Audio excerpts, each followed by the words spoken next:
Dear Attractors and friends, thank you for being here today. It's a special day. This event is organized by the Rotary Club of Nicosia, and its main speaker is Pattichi, who's a clinical psychologist and a life coach. Personally, I had a very positive experience with Annie. She was my initial life coach a few years back, and she's also a friend. And I can't tell you how much my life has improved from looking at things differently, from changing and switching the way you focus and how you basically deal with things. And this was the initial idea for bringing her as part of our lecture series with the Rotary Club in teaching and enriching people's knowledge on how to look at things in a new light from what we're used to. So without much further ado, I'd like to welcome Annie and hand the reins so she can continue with the lecture. Thank you.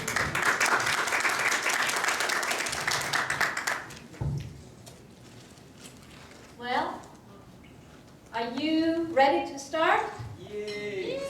Very good. So I say, hello, wonderful souls. How many of you believe that you are wonderful souls? Let's see a show of hands.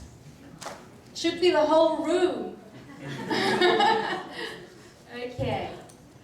First of all, I'd like to congratulate all of you for leaving the comfort of your couch and coming here and taking positive action for your own life. Secondly, I'd like to thank the Rotary Club of Nicosia and Annie Michailidis at its head and all the wonderful team that put this event together. I'd also like to thank them for their initiative to collect foodstuff for Vagoni Agapis. Vagoni Agapis is a charity organization that helps poor families. And if you are interested, we have a bazaar on the 7th of November, and we do have tickets if you want. So you can come and support our cause. All right, are we ready to start then? Now that we took the formalities out of the way. Very good. I want to share something with you, something very personal. For the past day and a half, I have spent time at the intensive care unit of Apollonia, together with my 95-year-old father. He is not doing that well, that's why he's in intensive care. But when I was there, I asked him, Dad, do you wish... It's my energy. Do you wish that you did something different in your life? And he said two things to me. He told me, I wish I had learned more. And I wish I had given more, contributed more. So that was very profound for me.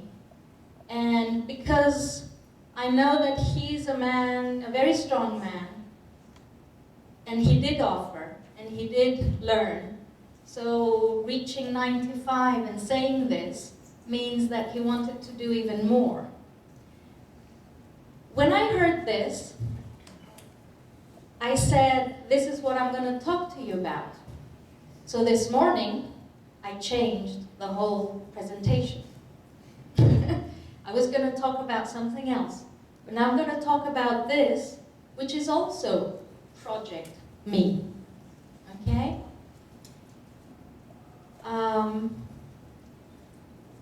Let's see now. Let's start. I need something.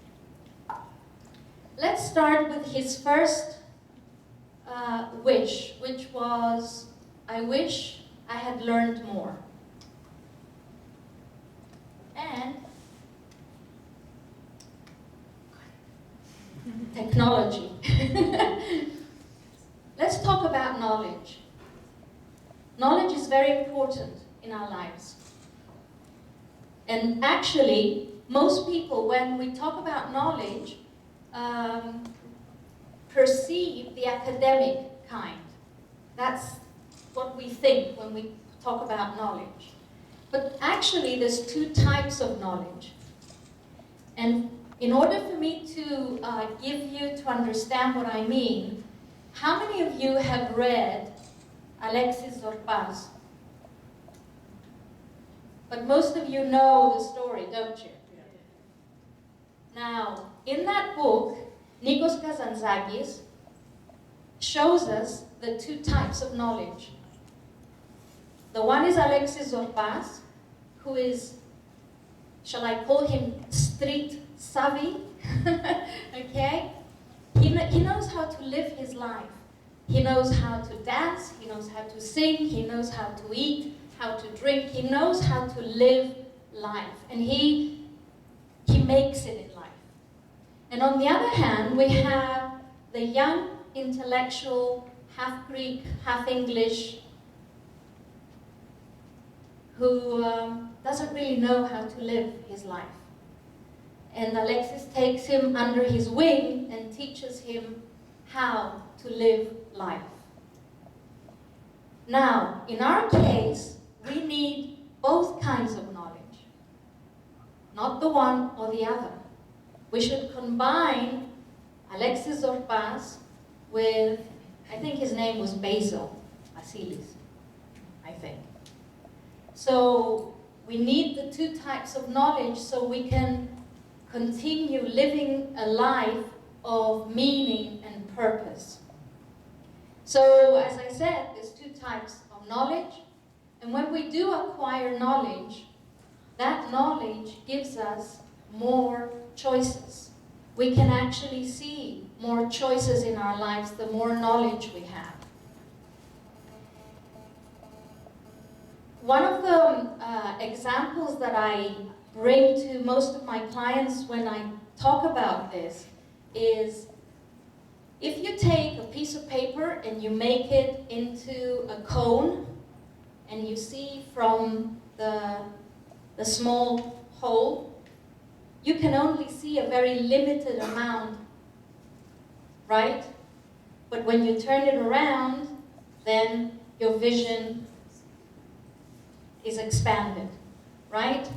So that's what knowledge does. It expands our vision. And when I say vision, I don't really mean the eyes.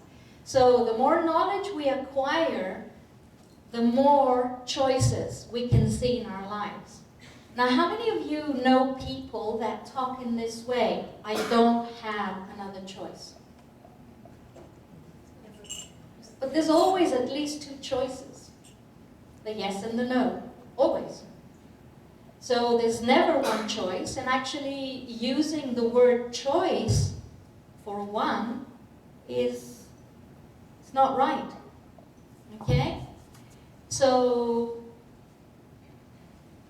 knowledge, as I said, gives us more choices, and it gives us power. How many of you believe that it gives us power? Why does it give us power? What do you think? Any takes on that? The more knowledge you have, because it's very closely connected to self-confidence. The more knowledge I have, the more self-confident I am. Is this bothering you? I don't like this. Can you hear me? Yes. Ah, thank you. You have the power without. Yeah, exactly. My voice does carry. Excellent. Now, when we have more power, when we have more knowledge, we do acquire self-confidence because we know what we're talking about, right? So, knowledge gives us power, and it gives us self-confidence to live, as I said, a meaningful and life full of purpose. And we're going to go to a life full of purpose, okay? And knowledge also gives us more flexibility because we do have more choices. right? So the more choices I have, the more flexible I am in adjusting to new situations. And again, start thinking of people and how rigid they are in their life. They don't like change. Most people don't like change, and most of my clients, when they do come at the beginning, they tell me, I want to go back to where I was before. I don't like this new thing that's happening in my life. All right? Because we are taught that change is not good. Change is, I don't know, scary. But change is always positive, because it's up to me whether I'm going to make this change positive or negative. Totally, 100% up to me how I experience any change. Okay? So let's go to the last, that we have freedom as well. Knowledge gives us freedom. Freedom from mostly taboos and can't think of the English word now. Desidemonias. Superstitions, okay? So the more knowledge I acquire, the freer I am. I don't get stuck in other people's belief systems, because I know, okay? And there's a great difference between I believe and I know, but I'm not going to go into it at this lecture, okay? So let's go back, let's go to the seventh component, the seventh part of knowledge. And I say knowledge is the second component of wisdom. What do you think the first one is? Actually, there's no first or second. What do you think the other component of wisdom is?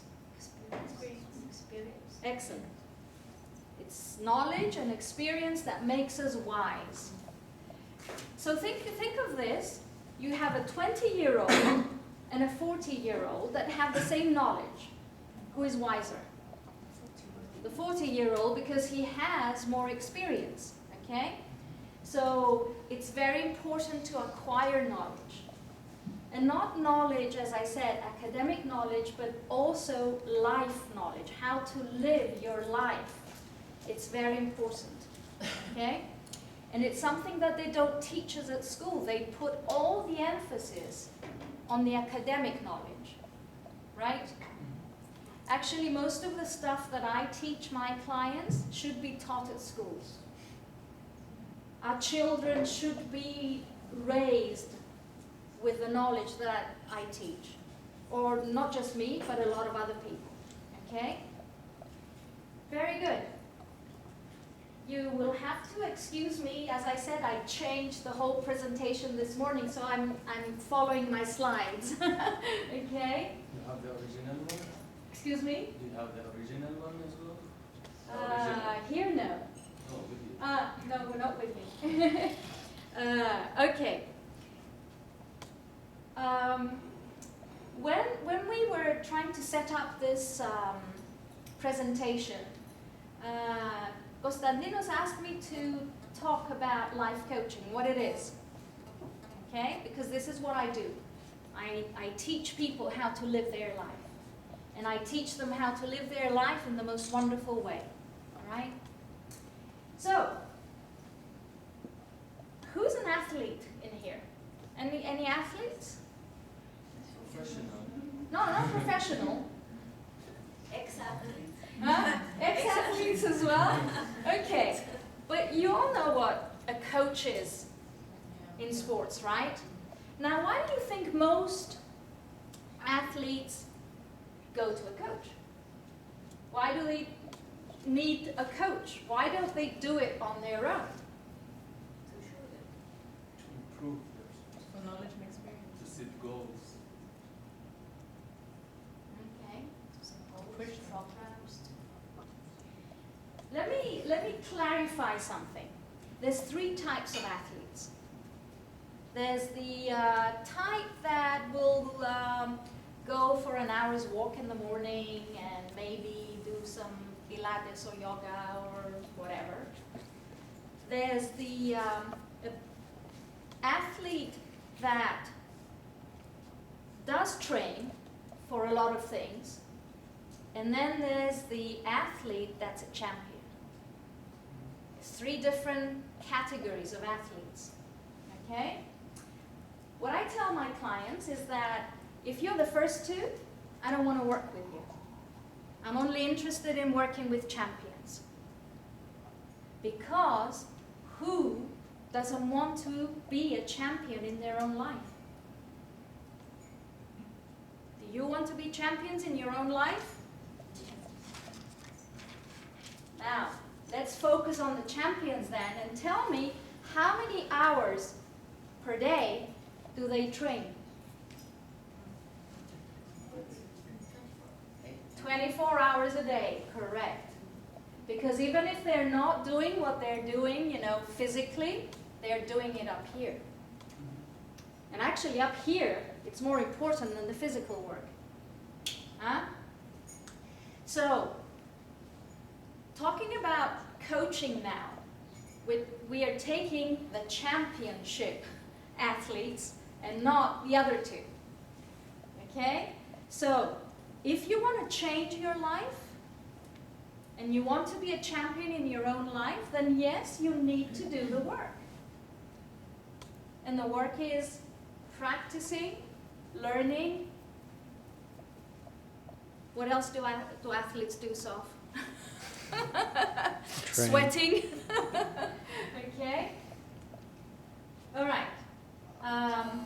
Ooh, I keep pressing the wrong button. Sorry. Now, this is what a coach does. It gives you the knowledge. He gives you or she gives you the knowledge. And we talked about how important the knowledge is. Now, let me ask you something. Knowledge is everywhere now. We have the internet. You know, anybody can go online and read books or whatever. Will that be enough for somebody to become a champion? Can a tennis player get his knowledge or her knowledge from books? No. It's from freely. Okay? But the coach will give that athlete the knowledge. Okay? And actually, there's one more component there that I just thought about, and it's the experience. The coach's experience. Okay?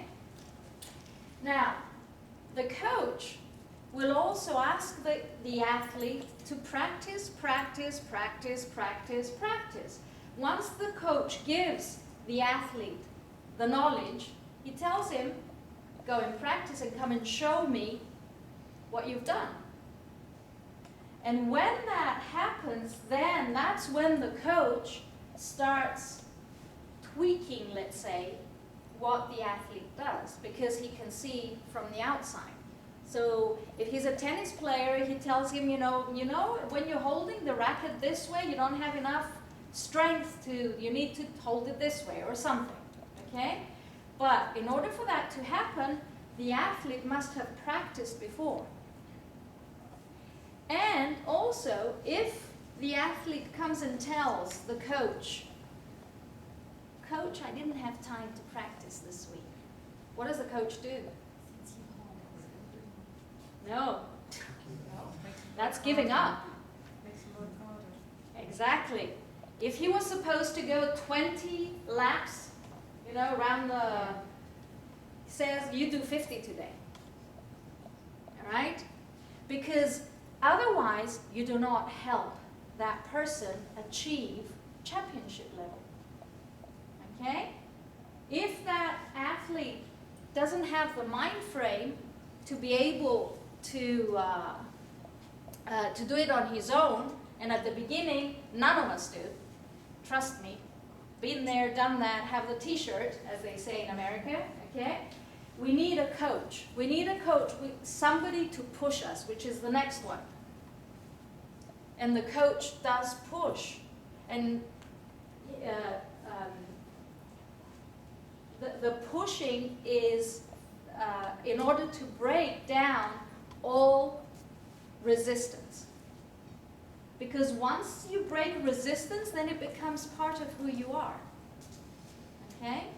So that's another role the coach plays in an athlete's life. And also, the coach is the greatest support system the athlete has. He is the greatest fan of the athlete.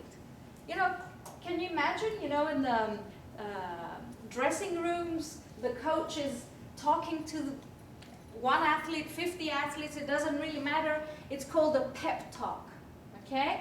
And, you know, he tells them, go out and get them, you are champions, you will beat them. Okay, so he works them up so they can go out pumping adrenaline, okay, so they can achieve victory.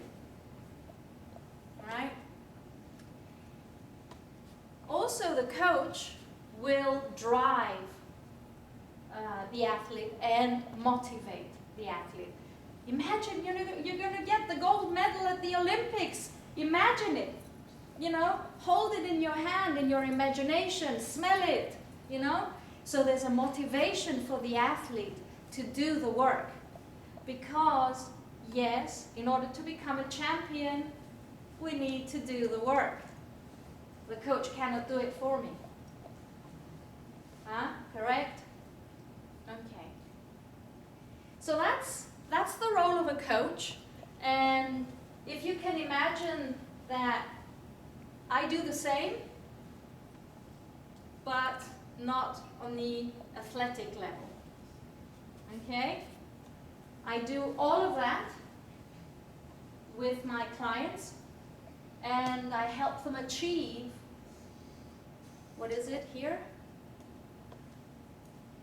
We need to have this consistent support, because if you don't have consistency in your life, then you can't achieve much.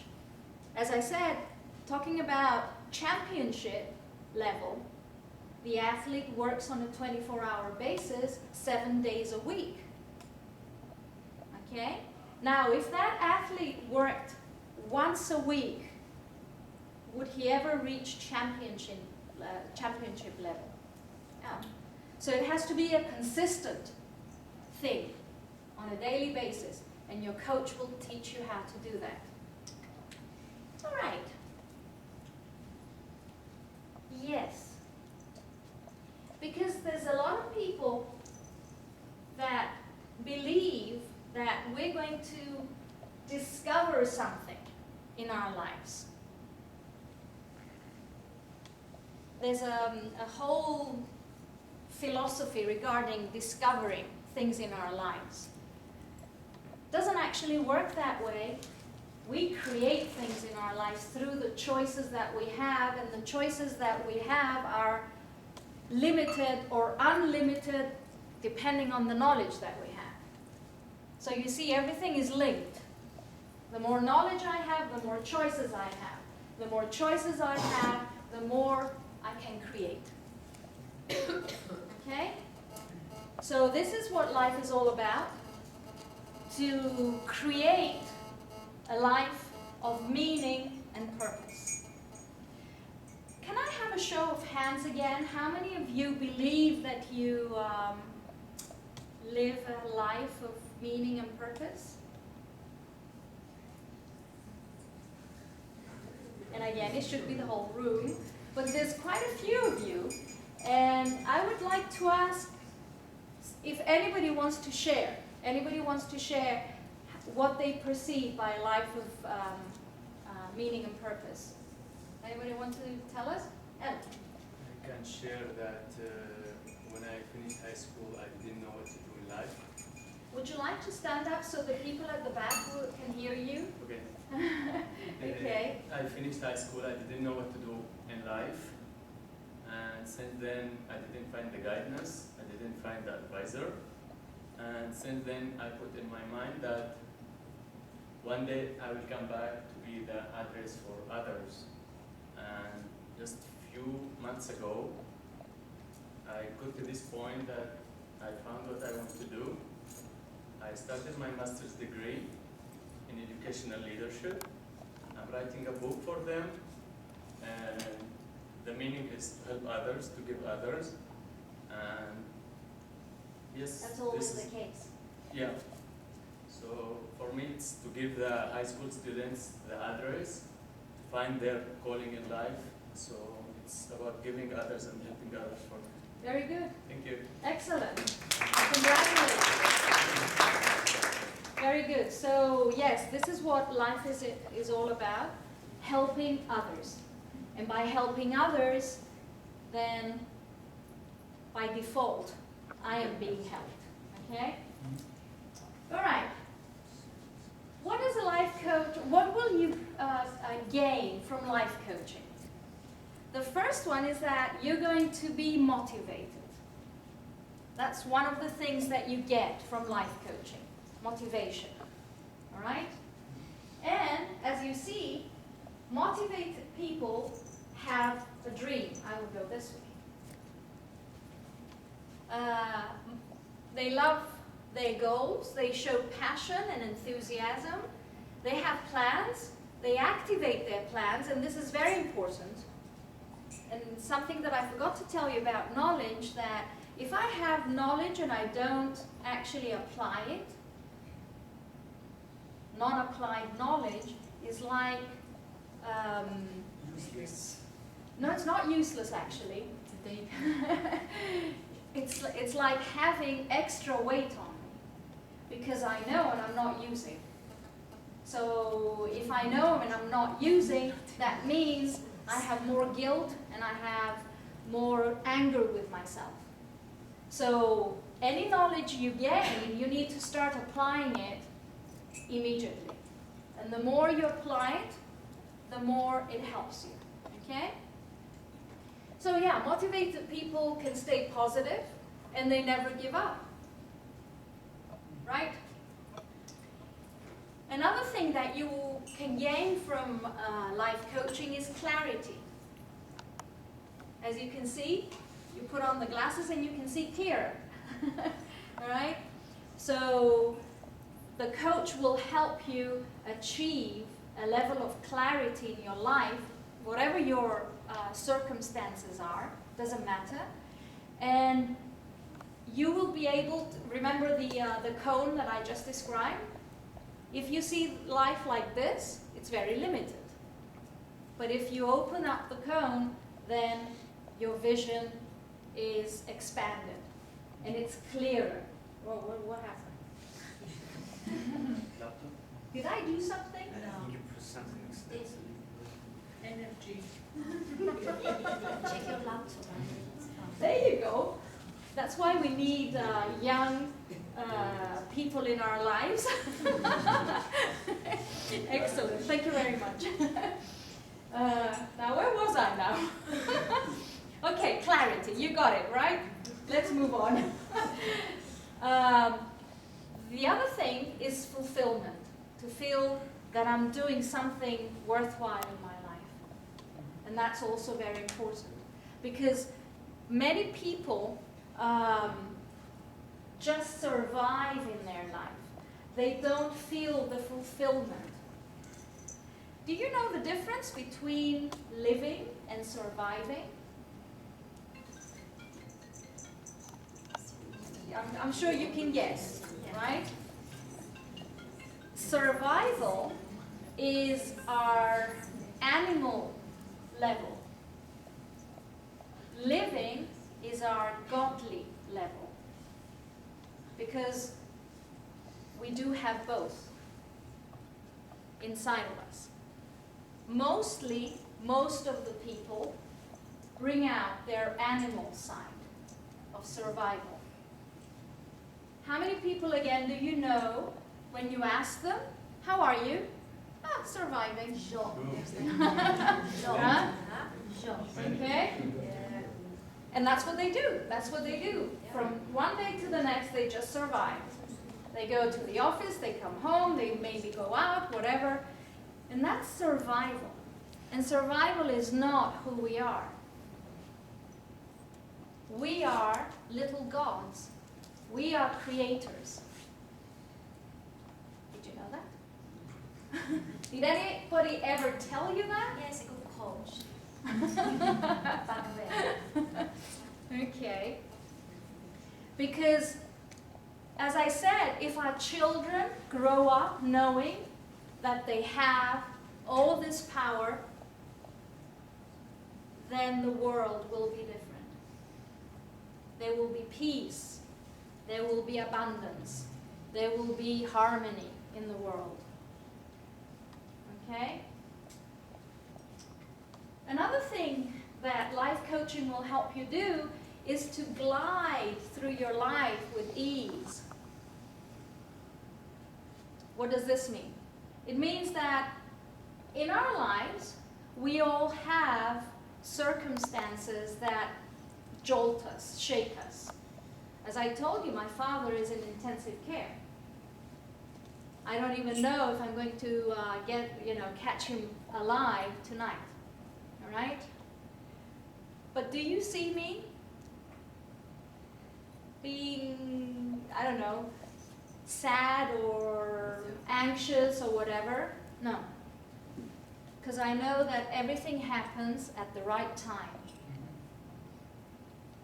Everything in your life happens at the right time.